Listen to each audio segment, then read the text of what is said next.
Hi, my name is Heather Leavitt Martinez, and I'm a tech host, but I also help a lot of calligraphers and other creative people share and share online all of their great wisdom. And I want to be able to help guilds help the instructors get those recordings of their really valuable workshops so that they can use them in the future or just to have them for their own learning purposes to make sure that they're showing up for the best way that they can as they teach.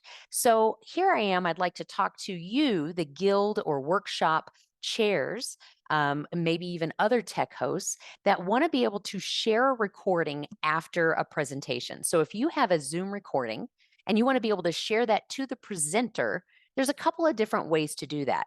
I'm going to show you three ways. I'm going to show you with Zoom, with WeTransfer, and with Dropbox. But we're going to start with Zoom because chances are the workshop's happening in Zoom, and it's the best and fastest and easiest way to get this to the instructor. But there's a couple of important things that you need to know before you do that.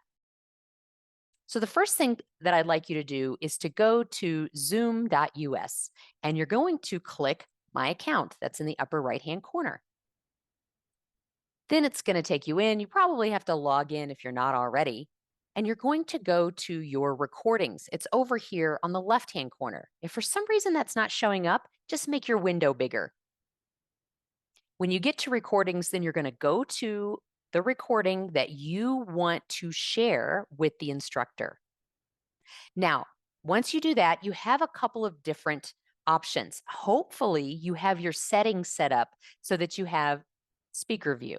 You can have gallery view, but I don't recommend it for most guild workshops. I have these two already saved because when I'm doing post-production, meaning I'm taking parts of each one to put together to make a certain video, I just have those there. Just a little side note, you're also going to want to save your chat. And I don't think audio only is necessary. So if you ever want to go over some of these, all of these settings in Zoom, let me know. I go through them with my participants at Tech Host Academy a few times a year. They take about an hour and a half to go through all of them. And I talk about each one of the settings and why it's important. All right, enough commercial time. So for the speaker view, there's a couple of different ways you can do this. And I do not recommend downloading it and then emailing it because chances are, if you look at this one, it's only an hour long. It's 2.4 gigabytes. You're not going to be able to email that. So, and you're not, and don't worry about downloading. And I wouldn't worry about clicking this little link. You want to go up here to where it says share, upper right-hand corner.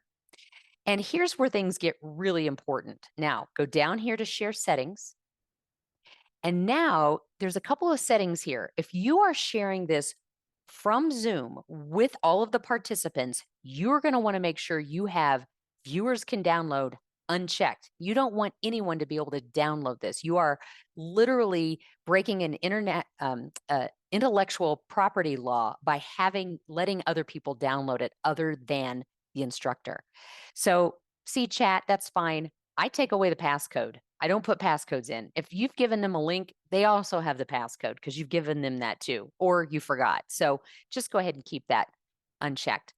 So here are the settings if you're just going to share it out with participants. But before you do, you want to share it with the instructor first. So tell the participants it might be a few days before you share it. So go ahead and click Viewer Can Download, hit Save. It's going to take you back here. And you can share it with specific people if you want. But honestly, you're just going to copy this, make sure it says everyone with the recording link, copy this and send that to the instructor and say, you've got 24 hours to download, or I just gave you rights to download. Can you let me know when you've downloaded it? And I have another video on how they download it and what they can do with it afterwards. So anyway, you're going to copy that, send it to the instructor, let them download, and then come back. So that means you've got to come back in here, find the video that you want to share, go to share, share settings, unclick viewers can download. Now, this is if you are sharing this link from the Zoom site. And if that's true, then you're going to want to set an expiration date. How long did you promise the viewers that they can have this? Is it 14 days? Go to custom date and choose a date 14 days from now. Is it a month? Go ahead and choose 30 days. But keep in mind that Zoom is charging you for all of the videos that you have on the cloud. Luckily, the prices are a little bit cheaper now, so it's not so bad, but it was pretty expensive. If you're paying more than $10, you need to relook at what you're paying for Zoom. All right, so again, set that expiration date, make sure that the viewers cannot download this, and then go ahead and let them see the chat. When you hit save, share this link. This will be different than what I showed you. Maybe. It may be actually the same one, but you've changed the setting. So this is the link that you're going to share with the participants. But make sure that that instructor has a copy of that. You can share that link, then they're going to go in. Let's go ahead and see what that looks like. They're going to go in, and right there, they can download all of the files once it says that you've allowed them to download. All the chat is there and the video is there. All right, so that's how to do it in Zoom. Let's talk about how to do this using Dropbox. Once you're in Dropbox, it's just a filing system just like your hard drive. Think of it as an external hard drive or a hard drive that lives on the internet. And so essentially what you're going to do is you're going to create a new folder. You're going to name it maybe the instructor name. You certainly can say that you can share this with specific people. I'm going to go ahead and put that in there. And then you can type in their email address and a message, which is totally fine. Once that folder opens up, you can hit upload. Now, what are you uploading? Well, you can download the video. So if you want to do this in Dropbox, you are definitely going to download the video. So hover over speaker view, click the download button, and that's going to begin to download onto your computer in your downloads file. Now, let me show you what happens when you're in Dropbox. You've created the folder. Now you're going to click upload, file, and you're going to navigate to the file that you just downloaded. Make sure it's completely downloaded. For a couple of gigs, it might take a while, depending on the speed of your internet, the speed of your computer, and make sure you have space on it.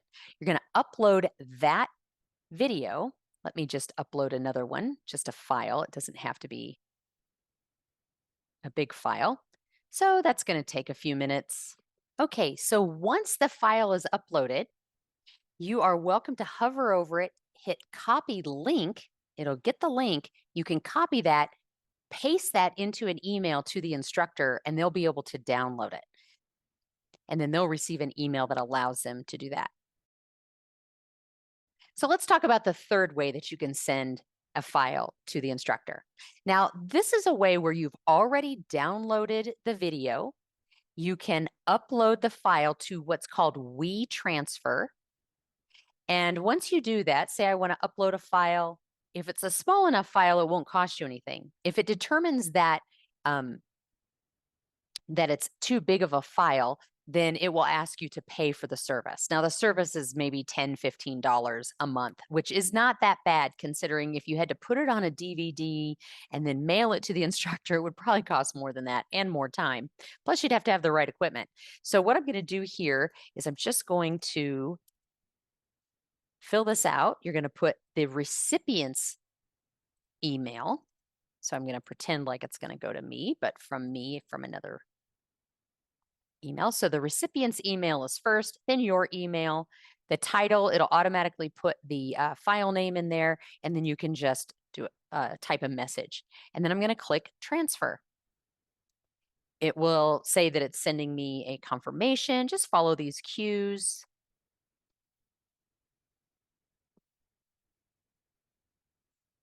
You'll find that in your email, so you'll have to go to your email and check that, and then it's going to transfer it. Now, this is a pretty small file. It's 354 megabytes. So I'm guessing that they're going to allow you to have up to 2 gigabytes free to transfer. If it's more than that, you will have to pay. But they give you lots of opportunities on this homepage to sign up, or if you already have an account, to log in. And that's going to send a direct email to the person that you popped in there, and they're going to get an email that says you can download this right now. Let me show you what that email looks like. So let me show you how that looks on email. Here was the code that it just sent me. And now I received an email that says what's on tap was sent to these recipients. So this is the side you'll see.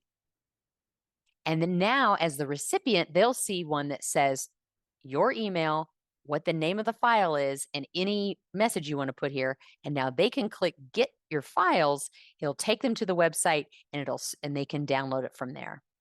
So I hope this has been helpful. If you have any questions, please reach out to me. I'll put my email in the description below. You're welcome to reach out anytime. And if you have any other questions about tech hosting for your guild or organization, please be sure to visit techhostacademy.com.